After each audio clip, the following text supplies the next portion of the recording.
사도신경. 전능하사 천지를 만드신 하나님 아버지를 내가 믿사오며 그 외아들 우리 주 예수 그리스도를 믿사오니 이는 성령으로 잉태하사 동정녀 마리아에게 나시고 본디오 빌라도에게 고난을 받으사 십자가에 못 박혀 죽으시고 장사한 지 사흘 만에 죽은 자 가운데서 다시 살아나시며 하늘에 오르사 전능하신 하나님 우편에 앉아 계시다가 저리로서 산자와 죽은 자를 심판하러 오시리라. 성령을 믿사오며 거룩한 공회와 성도가 서로 교통하는 것과 죄를 사하여 주시는 것과 몸이 다시 사는 것과 영원히 사는 것을 믿사옵나이다. 아멘.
영광받기에 합당하신 사랑하는 하나님, 함께 모여 예배 드릴 순 없지만 영상으로나마 예배 드릴 수 있음에 감사드립니다.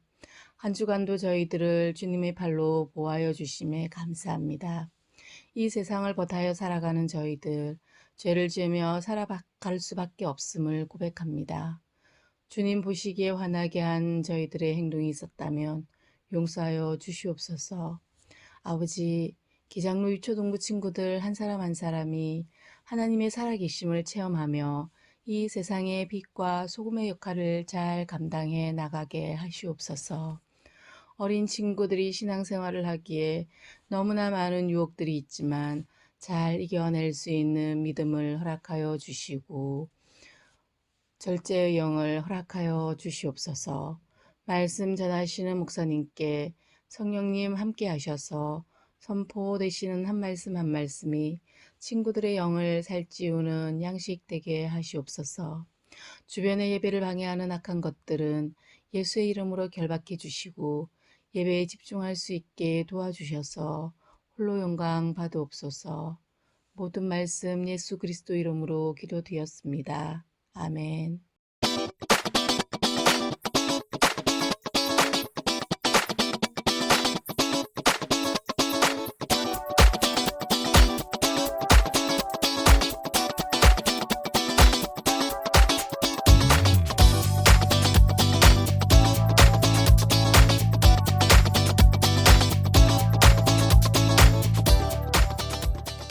오늘 함께 볼 하나님의 말씀은 마가복음 1장 12절부터 15절 말씀이에요. 우리 함께 읽어요. 성령이 곧 예수를 광야로 몰아내신지라. 광야에서 40일을 계시면서 사탄에게 시험을 받으시며 들짐승과 함께 계시니 천사들이 수종들더라. 요한이 잡힌 후 예수께서 갈릴리에 오셔서 하나님의 복음을 전파하여 이르시되 때가 찼고 하나님의 나라가 가까이 왔으니 회개하고 복음을 믿으라 하시더라. 아멘.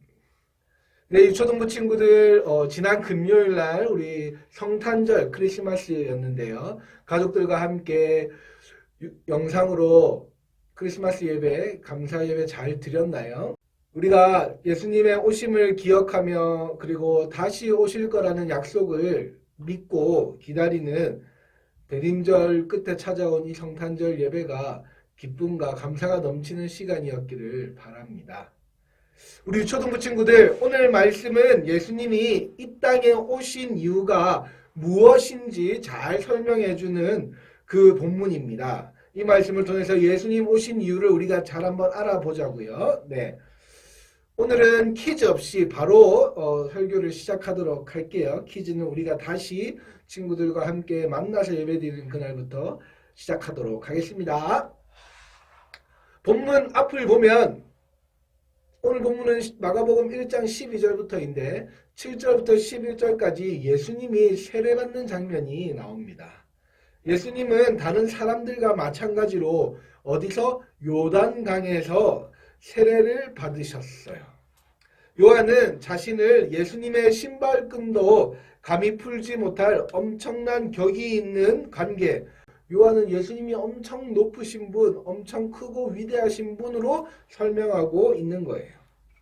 그런데 그렇게 예수님에 비해서 천하고 낮은 이 세례 요한에게 그 크고 위대한 예수님께서 세례를 받으셨어요. 세례를 준 것도 아니고요. 왜 그러셨을까요? 네, 이것은 인간과 예수님이 한 세례를 받으셨다. 그래서 예수님과 인간의 완전한 연합을 의미하는 거예요. 예수님이 인간에게 세례를 받으신 것, 그리고 다른 인간들과 마찬가지로 같은 세례를 받으신 것은 예수님이 인간과 완전히 일치되고 연합되기를 바라시는, 그래서 나중에 갈라디아 4장에 가면 하나님께서 우리에게 아들의 영을 주사 우리가 하나님을 아빠 아버지라 부를 수 있게 하신다 그러거든요. 그 말씀이 이루어지는 거죠. 자, 그렇게 예수님은 인간에게 세례를 받으심으로 인간과의 완전한 연합을 보여주시고 물에서 나오실 때 무엇을 받냐면 성령을 받습니다. 성령이 부어지는 경험을 하게 돼요. 신비로운 사건들이 계속해서 일어나고 있는 거예요. 예수님이 태어난 그 자체도 너무나 신비스러운 사건이었는데 예수님이 태어난 것은 남자를 알지 못한다던 이 마리아의 여인에게 성령으로 잉태되었던 너무나 신비한 사건. 그런데 실제로 태어나니 정말 우리가 생각하는 그 아기가 맞았고 그 아기는 이 땅을 구원하기로 약속된 메시아였고 그 메시아 아기 예수는 사람에게 세례를 받고 나오면서 성령이 부어지는 경험을 한 거죠. 자, 그리고 오늘 본문이 시작되는 거예요. 본문이 무슨 내용으로 시작합니까? 세례를 받은 직후 예수님이 광야로 내몰림을 받습니다. 그런데 좀 의아한 것은 이 마가복음의 저자인 마가라는 사람은 성령이 예수를 광야로 몰아내셨다고 표현하고 있어요. 이것을 좀 더 원래 언어에 맞추어서 설명해보면 성령이 광야 안으로 예수를 내던졌다, 밀어넣었다 라는 표현이에요. 왜 성령이 예수를 광야로 몰아내셨을까요? 왜 성령이 예수를 광야 안으로 내던지고 밀어넣었을까요? 구원자로서의 사역을 감당하기 위해 앞으로 싸워내야 할 수많은 사단과의 전쟁, 그 시작점을 보여주고 있어요. 또한 그 전쟁은 하나님 주시는 능력으로 묵묵히 혼자, 예수님 혼자 감당해내야 하는 것이기 때문에 고독하고 어떤 희망의 빛도 보이지 않는 그 캄캄한 것 같은 그 광야로 성령이 예수를 밀어넣습니다. 중요한 것은요, 예수님이 광야에서 홀로 밀어넣음 받았지만 실제로 예수님이 광야에서 홀로 시험받지는 않으셨어요. 성령께서 밀어넣고 던져놓고 뒷짐지고 나 몰라라, 그래 예수가 한번 시험을 잘 이기나 보자 뒷짐지고 구경한 것이 아니었고 동행하셨고 심지어 천사가 수종을 들었다. 천사가 항상 함께했다고 이야기합니다. 그런 지원군 가운데 악하고 무서운 세력을 의미하는 들짐승과의 싸움을 이겨내셨어요. 그리고 예수님께서 말씀하십니다.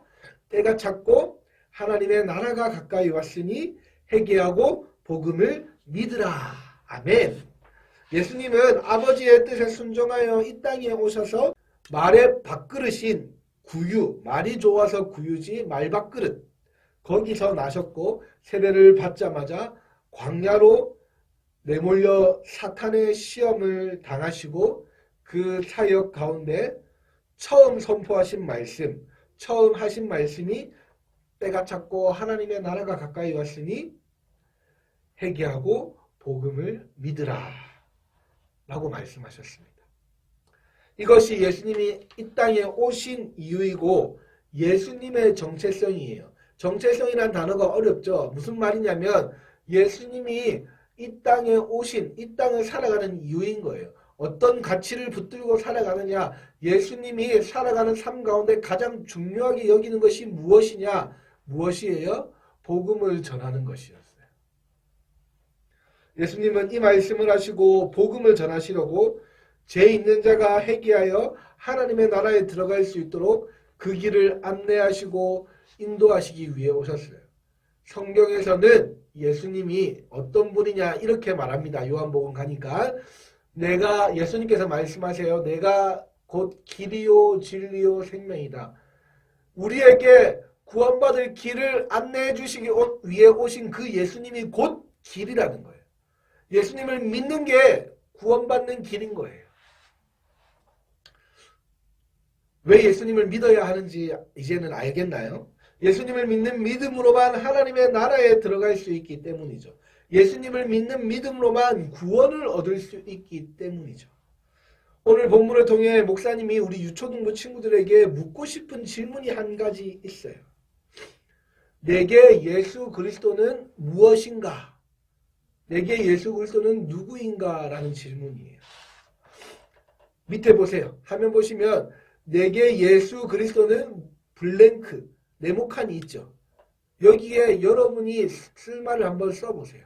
오늘은 퀴즈를 대신해서 내게 예수 그리스도는 무엇이다. 그 무엇을 써서 선생님들한테 보내주세요. 그러면 그 모든 걸 취합해서 가장 기발한 아이디어 하나랑 가장 은혜가 되는 아이디어 하나, 두 가지 정답에 대한 선물을 주도록 하겠습니다. 여러분에게, 우리 유초등부 친구들에게 예수님은 어떤 분이신가요? 예수님이 오신 이유와 내 삶의 이유가 같지 않다면 이건 정말로 큰 문제입니다. 잘 믿어야 하는데 잘못 믿고 있게 되는 것이죠. 친구들 중에 이런 질문하고 싶은 사람이 있나요? 목사님, 왜 예수님을 믿는데 성적이 안 오르나요? 왜 예수님을 믿는데 친구와 관계는 여전히 자꾸 나쁜 관계가 유지되는 건가요? 목사님, 예수님을 믿으면 우리 집은 잘 살아야 되고 부모님이 안 싸워야 되고 부모님과 나는 싸우지 말고 잘 지내야 되는 것 아닌가요? 그럴까요, 과연? 예수님을 믿으면 그 모든 문제들이 잘 풀려야만 하고 성공해야만 하는 걸까요? 예수님을 도깨비 방망이쯤으로 생각하면 충분히 할 수 있는 질문들이에요. 그런데 예수님은 믿는 자에게 세상 사람이 부러워할 만한 성공을 보장해 주겠다고 말씀해서 말하지 않아요. 예수님을 믿으면 받는 복 딱 한 가지는 생명입니다. 영원한 생명. 그래서 예수님을 믿으면 복 받는 것이 아니라 예수님 믿는 그 자체가 복이에요. 자신의 죄를 스스로 해결하지 못하고 절망하는 인류에게 자신의 십자가 희생으로 죄 용서와 그것을 믿는 자에게 영원한 생명을 주시겠다는 이 놀라운 기쁜 소식, 누구도 흉내낼 수 없는 기쁜 소식, 복음으로 오신 예수님께서 자기 자신을 믿으라고 선포, 말씀하고 계십니다. 그 믿음으로 이미 복받은 사람이라는 사실을 우리 친구들에게 알려주고 있습니다. 사랑하는 초등부 친구들, 여러분은 복을 받았나요? 받았다면 어떤 복을 받았나요? 혹시 여전히 더 좋은 복, 더 큰 복, 인간의 기준에서 더 좋아 보이는 그 무언가를 얻기 위해 잘못된 방식으로 예수님을 찾고 있지는 않나요? 세상의 구원자가 되셔서 믿는 자에게 영원한 생명을 주신다는 기쁜 소식 들고 오신 우리 예수님을 우리의 구원자, 구주로 믿으시기 바래요. 예수님의 오신 이유를 바로 알고 바로 믿어서 이 땅에서 천국을 살아가는, 이 땅이 천국이 되어서 우리 친구들 살아가는 아름다운 유초등부 친구들이 되기를 주님의 이름으로 축복합니다. 네, 기도할게요. 하나님 감사합니다. 우리 초등부 친구들과 예수님이 왜 오셨을까요? 라는 제목으로 예수님이 이 땅에 오신 이유에 대해서 생각해보고 말씀으로 살펴보았습니다. 예수님이 이 땅에 오신 이유는 하나님의 나라가 가까이 왔으니 회개하고 복음을 믿으라는 그 놀라운 기쁜 소식을 전해주시기 위함이었는데 우리가 모두 예수님을 바로 믿고 바로 전해서 예수님이 기뻐하시는 삶 살아갈 수 있도록 인도해 주세요. 살아계신 예수님의 이름으로 기도드립니다. 아멘. 주기도문. 하늘에 계신 우리 아버지여, 이름이 거룩히 여김을 받으시오며 나라가 임하시오며 뜻이 하늘에서 이루어진 것 같이 땅에서도 이루어지이다. 오늘 우리에게 일용할 양식을 주시옵고 우리가 우리에게 죄 지은 자를 사하여 준 것 같이 우리 죄를 사하여 주시옵고 우리를 시험에 들게 하지 마시옵고 다만 악에서 구하시옵소서. 나라와 권세와 영광이 아버지께 영원히 있사옵나이다. 아멘.